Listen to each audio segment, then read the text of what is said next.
Pero ellos, no, ellos les han puesto el local, les han enseñado las experiencias y están permitiendo ahí pues que hagan sindicalismo, porque claro, con la rotatividad, ahora que es imposible, con la precariedad, con no sé qué, con tal, pues yo llevo 15 años colaborando con la casa, yo creo que los conocí antes de empezar a colaborar, pues probablemente 20 años después podemos decir que CGT es de los pocos lugares donde tiene consolidado más del 10% para negociar en la mesa de sector de convenio. Y digo esto no porque sea todo mérito de Miguel, pero sí porque hay veces que determinadas actuaciones te marcan un camino a seguir. Y fue a gente, no digo solo él, yo a él le conocí luego por circunstancias de la vida, conocí a otros compañeros y compañeras, pero que asumieron que la lucha contra la precariedad era en tu empresa, que estaba sufriendo los despidos colectivos, que estaba limitando condiciones, que estaba firmando convenios regresivos, pero también era decir, oye, pues es que a lo mejor nos tenemos que currar las franquicias, pues es que como comentaba antes Aida en Zaragoza, es que la Opel se tiene que currar los carretilleros, es que si son de otra empresa nos los tendremos que currar. Y es complicado, porque yo gano 1.323 euros y este gana 845. Y buscar la unidad de acción en diferentes condiciones y situaciones es complicado. Y con un aparataje legal que tienes en contra.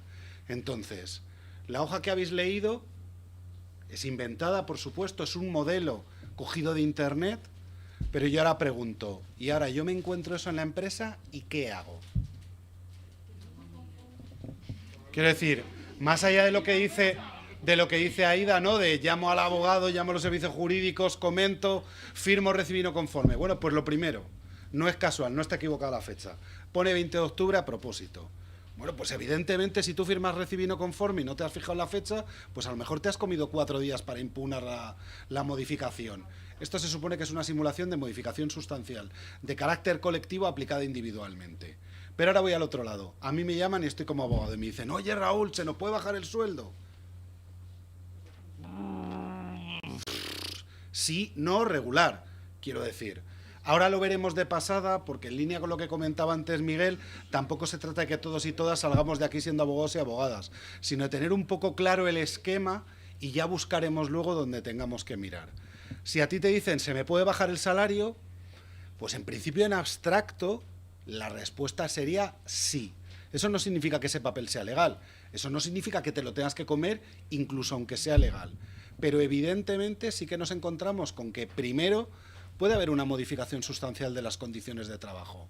Y la modificación sustancial de las condiciones de trabajo, en básico y para que tengamos una noción cercana, es tú tienes un contrato y porque las circunstancias le exigen, entre comillas, a la empresa ser más competitiva, mejorar su situación en el mercado, te pueden modificar elementos sustanciales del contrato, elementos tales como el horario, elementos tales como la estructura salarial y la cuantía.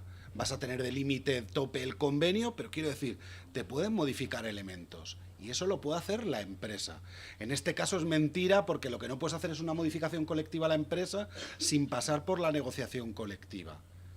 Pero ya eso implica un grado, tengo que saber que es colectivo. Ha ocurrido en todos los centros, le ha ocurrido a más de 30 personas, a cuánta gente le ha pasado, qué razones te han dado. Si tú te lees ahí la carta, que es muy parecida a las habituales, es la fraseología que viene en el estatuto. Bueno, es que eso le viene a toda empresa. Claro, pagarte menos mejora mi competitividad y mi posición en el mercado. De aquí a Lima, claro, y si te pago menos aún, más mejor en la posición competitiva. La cuestión es, hombre, hay que justificarlo un poco más. Tengo que argumentar yo cuál es mi posición en el mercado, qué posición tienen otros competidores, cuál es la motivación. Quiero decir, hombre, no vale que me copies el estatuto, porque al final, hombre, pues claro, para copiar el estatuto no me estás aportando nada. Entonces, tenemos que valorar que ahí nos vamos a enfrentar a un problema en el que, como decía, pues se nos puede aplicar un artículo 41, pero es que se puede aplicar una inaplicación de convenio, que es otro elemento que figura en la reforma laboral, antes conocido como descuelgue salarial, que era solo para cuestiones salariales y que ahora es para inaplicar el convenio. Tiene unos requisitos de causas económicas, de causas productivas, pero básicamente lo que dice es, tú y yo nos hemos comprometido, como decía antes Miguel, en la negociación colectiva, pero ahora rompo la baraja, porque es que hay unas circunstancias que me hacen romper la baraja. Y luego estaría el gran marco de lo que sería la negociación colectiva, que en principio yo tampoco lo he querido desarrollar mucho, porque como estamos hablando de espacios normalmente de precariedad, lo importante es que sepamos un poco el esquema. No vamos a hablar del comité, no vamos a hablar, sino que vamos a hablar un poco de lo que sería el ámbito genérico de voy a negociar en esa empresa. Y con esto comenzaría. En principio, estos son los 3 espacios que he comentado: el convenio colectivo, el pacto, la negociación de carácter colectivo en la empresa. Esto se puede multiplicar y complejizar hasta el infinito, haciendo negociaciones en centro, etcétera, pero tampoco tenemos ni el tiempo ni el espacio como para desarrollarlo con tanta profundidad. Pero que nos hagamos una idea que es la negociación global y general. Es decir, hago una negociación de todas las condiciones de trabajo que voy a tener en mi relación laboral. Estaría la modificación sustancial, que ya digo, la típica del artículo 41, de carácter individual o de carácter colectivo, y que salvo que sean condiciones reguladas en convenio, que tengo que aplicar la inaplicación del convenio colectivo, en principio podría modificarlas, con independencia de que esto, entre comillas, es legal o no. Bueno, pues la empresa te lo aplica. La empresa, una cosa que tiene y una ventaja, es que todas sus decisiones son efectivas desde el momento en que se dictan. Y ahora voy yo al juzgado o tribunal correspondiente y la impugno. Y, salvo que haya una medida cautelar, porque sea clarísimo que es un abuso, que es una cuestión que vulnera derechos fundamentales, que está tratando de romper una convocatoria de huelga y por eso nos cambian el salario, salvo una cuestión muy forzada, lo normal es que yo cumpla, que además es lo que dicen los jueces, para evitar desobediencias, para evitar quebrantamientos de la buena fe y similar. Lo normal es que yo cumpla y luego se decida. ¿Que se declare ilegal? Se volverá a la situación anterior, pero de momento yo ya voy cumpliendo. Y eso también es una posición de fuerza negociadora. Es decir, yo puedo imponerte una condición, y esto es esto que denominan ahora tan moderno de un win-win. Siempre gano.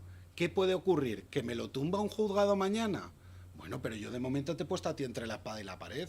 Te he puesto en la situación de verte abocado a decir, ¿y si luego el juzgado o el tribunal declara otra cosa? Y mientras tanto yo estoy negociando en una posición de fuerza. Entonces, bueno, pues eso es un elemento con el que nos tenemos un poco que encontrar. Y ya digo, la inaplicación del convenio, que básicamente es romper a lo que nos hemos comprometido. De la negociación colectiva en el seno de la empresa. Bueno, 3 notas básicas, porque os hagáis una idea. Luego os enviarán la presentación. Son algunos artículos básicamente entresacados y el tema de la sentencia por el tema del salario mínimo interprofesional de la Audiencia Nacional.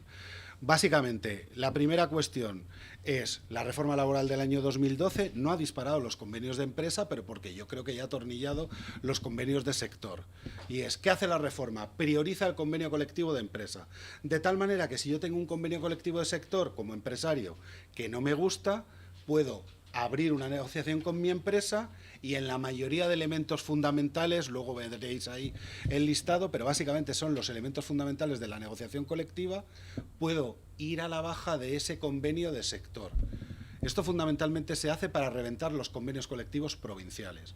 Hasta ahora el convenio colectivo de sector era el mínimo y en las empresas donde teníamos más fuerza o una mejor condición económica o una gerencia menos vampira, pues había la posibilidad de negociar un convenio de empresa que iba mejor. Ahora se produce al revés.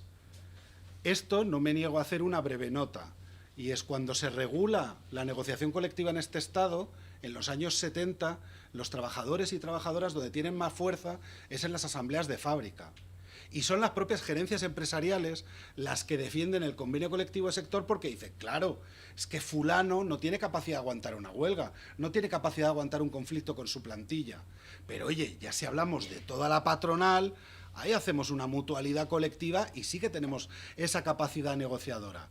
Cuando se rompe la autonomía obrera, se rompe la capacidad de los trabajadores y trabajadoras de tener esa fuerza colectiva, los mismos que antes defendían ese modelo, ahora dicen, no, es que claro, el convenio colectivo de sector impone unas condiciones que no todos los empresarios pueden asumir. Entonces está bien que donde estás más cerca y conoces las condiciones que puedes pagar, cumplir, ahí se negocie. En definitiva lo que dices es, vamos a reventar los convenios colectivos provinciales porque yo voy a llegar a empresas pequeñas, por ejemplo, en talleres pequeños qué capacidad de negociación vas a tener respecto al convenio colectivo sectorial de industria del metal de Cuenca. Pues evidentemente tu capacidad es que te dicen o esto o cierro, y la capacidad de negociación en general está muy limitada. Bueno, pues eso es básicamente lo que ha supuesto priorizar el convenio colectivo de empresa, que ya digo, he estado buscando datos, no he conseguido datos más allá de 2017. El número de personas afectadas por convenio empresa ha bajado. Ha subido el número de convenios colectivos en torno al 10%, ya digo, a 2017. He buscado para esta jornada los datos actualizados y no los he conseguido más allá de 2017. Pero digo para que nos hagamos una idea. No se ha producido un boom del convenio colectivo de empresa, pero sí que ha permitido mantener y tirar a la baja de los convenios colectivos de sector, porque todo el mundo ha sabido que era un paraguas, unido a otra cosa que no he puesto en las diapositivas, pero que yo creo que todos y todas conocemos, que es la ultraactividad. Tú antes firmabas un convenio y podías decir como Miguel, pues yo me siento aquí, que la empresa me quiere bajar el sueldo, pues aquí me quedo, pues aquí me quedo. ¿Y qué es lo que ocurría? Lo que las patronales definían como la petrificación de la negociación colectiva, porque las partes no están motivadas a negociar. Claro, ¿ahora qué ocurre? Que si tú negocias y se acaba durante un año sin que se haya producido ningún acuerdo y no tienes una cláusula de ultraactividad, el convenio decae.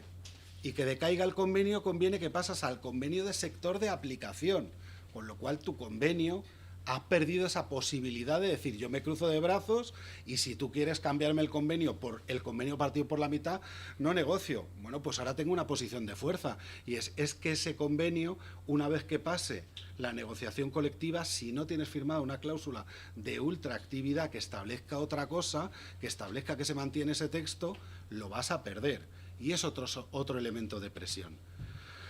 También, en este sentido, cito la sentencia del Constitucional que analizó la reforma laboral, y es que es preclara. El Tribunal Constitucional dice que la prioridad aplicativa del convenio de empresa es una medida de flexibilidad interna alternativa a la destrucción de empleo, a través de la cual pueden adaptarse las condiciones de trabajo que se identifican como más cercanas a la realidad de la empresa, a las circunstancias concretas por las que ésta atraviesa. Una medida de flexibilidad interna. Las medidas de flexibilidad interna son las modificaciones sustanciales de las condiciones de trabajo. Es decir, el propio Constitucional, cuando analiza la medida, dice, oiga, es que estamos hablando de una flexibilidad interna. Lo justifica porque dice, hombre, mejor que la alternativa a la flexibilidad externa, que es el despido. Bueno, eso es mucho decir. De momento lo que ya has dejado claro es cuál es tu intención. Tu intención es introducir una medida de flexibilidad interna que va a cuestionar lo que en principio era un paraguas colectivo. Estas son las medidas, son de fácil acceso, están en el propio estatuto regulados, pero en definitiva para que veamos que es las medidas en las que tiene prioridad son los elementos fundamentales y centrales de la negociación colectiva. Aparte de la ultraactividad, otra cuestión, y es con la reforma laboral también se recoge expresamente, aunque ya había un run-run jurisprudencial, hablo de memoria, no sé, creo que es el 86.1 antes de la legitimación, que establece que en cualquier momento las partes pueden revisar el contenido del convenio colectivo. Es decir, que tú ya no es que hayas firmado el convenio colectivo de 2011 a 2019 y dices, ostras, tengo 8 años. No, es que las partes legitimadoras, y ahora la relación de fuerzas, todos y todas sabemos cómo es que ahora las partes durante la vigencia del convenio podrían instar la revisión del mismo. Y tú dices, o sea, que estamos negociando ad continuum, pero qué casualidad. Fijémonos cómo cuando cambia la relación de fuerzas, los instrumentos jurídicos se acomodan. La regulación que viene de los 70, como en general había cierta fortaleza en la clase trabajadora, en sus reivindicaciones y en su articulación sindical, que te dice, no, la huelga mientras hay un convenio es ilegal, porque hay que estar y atenerse a lo suscrito. Sin embargo, cuando pasan 20 años y ya no tienes esa capacidad de enfrentamiento y esa autonomía y esa autoorganización, te dicen, bueno, según vayan las condiciones, ¿qué mal hay en que las partes revisen lo que han firmado y se adapten a la realidad? Dices, hombre, lo que estás permitiendo es que la parte fuerte de la negociación tenga una ventaja, y es en cualquier momento tienes una nueva amenaza sobre tu cabeza, y es incluso durante la vigencia del convenio colectivo me puedo enfrentar a que sea cuestionada su materialidad. Ultraactividad, prioridad aplicativa. Antes se ha tratado el tema de la subrogación. No me resisto a hablar de precariedad y de negociación colectiva y no valorar un elemento, y es, antes las empresas eran grandes empresas que cumplían todas las facetas del proceso productivo. Eso ahora se ha desmembrado, empresa en red, podemos llamarlo en sociología del trabajo o en la categoría que queramos. Pero dicho esto, lo que estamos hablando es que antes en Telefónica había 70.000 trabajadores y se cubrían todos los aspectos. Y ahora dices, bueno, pues ahora yo creo que no llega a 30.000, ¿no? O a 12.000 vamos a pues a 12.000 y el resto son empresas, algunas de participación plena de la propia Telefónica y otras subcontratadas. Pero esta subcontratación no solo es que yo subcontrate a otra, sino que incluso yo expulso a los míos. Pongo un ejemplo, el diario El País antes tenía todo integrado, la publicidad, las rotativas, la maquinaria, todo era parte del País. Dijeron en un momento dado, hombre, yo negocio un convenio de 2.500 personas, los de rotativas me paran para apoyar a los de oficinas apoyan a los de talleres, ¿qué va? Yo creo ahora 7 empresas, las saco por medio de la subrogación, porque yo sí que controlo si hay subrogación o no empresarial, vía artículo 44, y una medida que en principio es protectora y garante de los trabajadores y trabajadoras, le doy la utilización de decir, pongo material, traspaso elementos materiales de la producción y una unidad productiva autónoma y ustedes se van a otra empresa, que ahora será el País Publicidad, el País Rotativa, el País Talleres, lo que sea. Y en definitiva, ¿qué consigo? Uno, que antes o después me puedo cargar el convenio colectivo de empresa.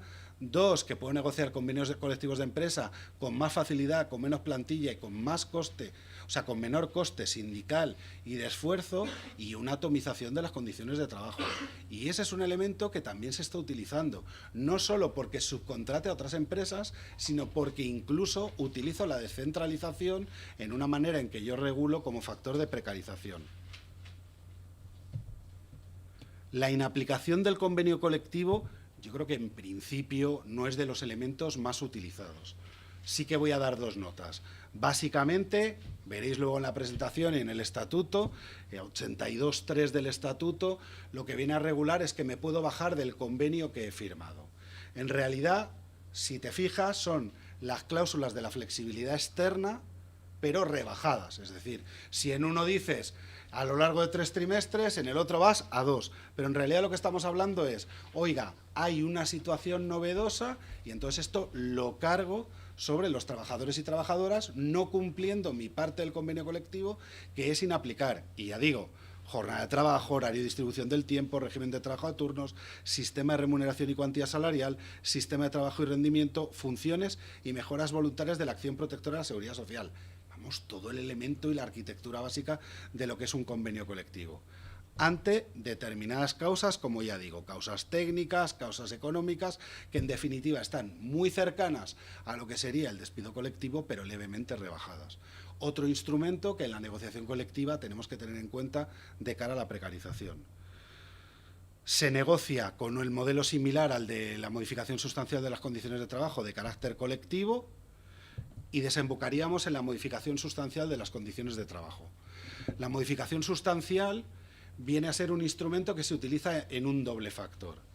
En trabajadores y trabajadoras individualmente considerados, de tal manera que de una u otra manera voy eliminando la negociación colectiva para trasladarlo al plano de lo individual, con este rollo, yo no sé qué gana el de al lado, no sé qué condiciones tiene, no sé qué tal, bueno, pues la empresa un día va llamando a gente al despacho y esa gente le van dando una modificación como esta, lo acepta, se va a su casa y dice, es que el artículo 41, si la modificación es justificada, legal y tiene causa, ostras, o me la como o voy a una indemnización de 20 días por año trabajado, con el límite de 9 mensualidades. Entonces dices, pues ¿qué le voy a hacer?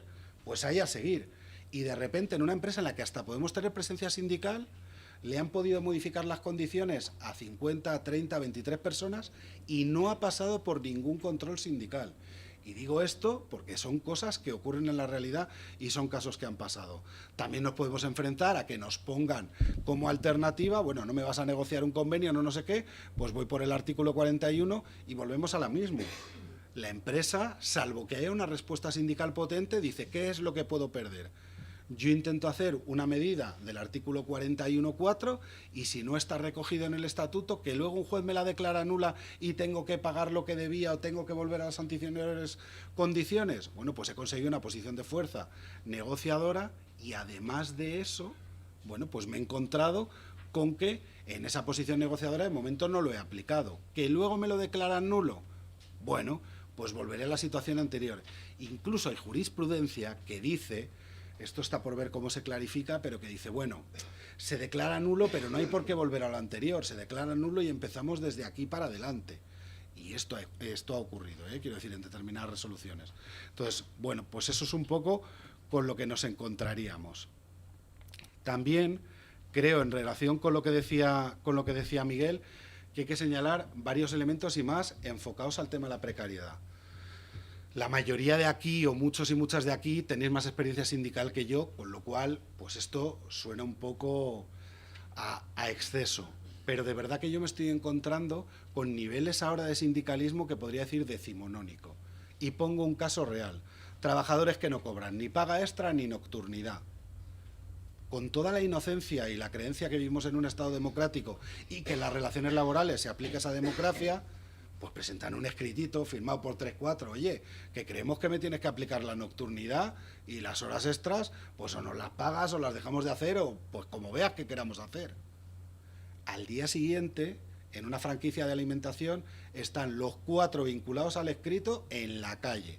Uno no ha superado el periodo de prueba, 2 tienen disciplinario y otro no le ha renovado el contrato. En ninguno de los 4 se obtiene el nulo en el despido. Todo se obtiene el improcedente porque no consigues acreditar que has hecho una actividad sindical, no eres cargo sindical, no ostentas la representación de los trabajadores, no has realizado una denuncia a la Inspección de Trabajo, no has demandado. Es decir, ostras, vivimos en el tiempo que vivimos y no va a venir la Guardia Civil a tu casa a darte sablazos como regla general. Pero una cosa es eso y otra cosa es que tú no te cubras las espaldas de que mañana te despiden por cualquier causa y el incumplidor es el que opta entre la readmisión o la indemnización.